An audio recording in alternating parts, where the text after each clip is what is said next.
Brian Seaman from Tourism for All. It's fantastic to have you here in your capacity as a tourism access advisor.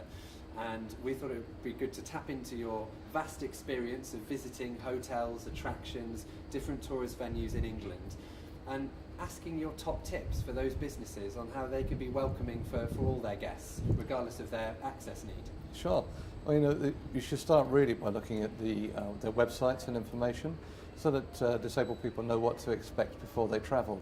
That's most important, and very often it's overlooked by some businesses, and it's something they should concentrate on, not only with the amount of information, but perhaps with images of facilities and services for people who don't use the English language particularly, or maybe for someone making sure the website is accessible for disabled people to be able to use. So that might mean changing the look or the design of the website, possibly making sure that you've got a text version of it. But there are many things people could do to make sure their website and information is accessible. Like not using fancy fonts and fancy centering fonts or text flash or something like that, just to avoid those things and make the website easier to use for everybody. Excellent. And can you think of any visits that you've done recently to any attractions where you've seen a good example of accessibility? Definitely. Knowle House, which is a National Trust property, I found was very good. What did they do? They've got information available in different formats on the facility. The website's obviously got information about what to expect before you get there. And the facilities on site were very impressive considering the age of the property.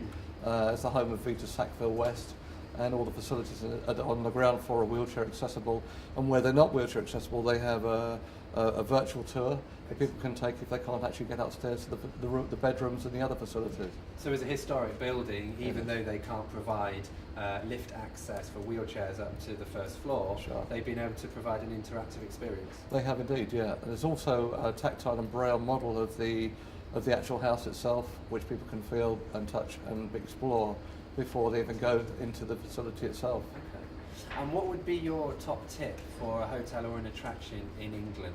What would you really give them as a quick win or a very important tip? Really, it's just to make sure that facilities and services they provide, the information they provide about them is accurate and detailed.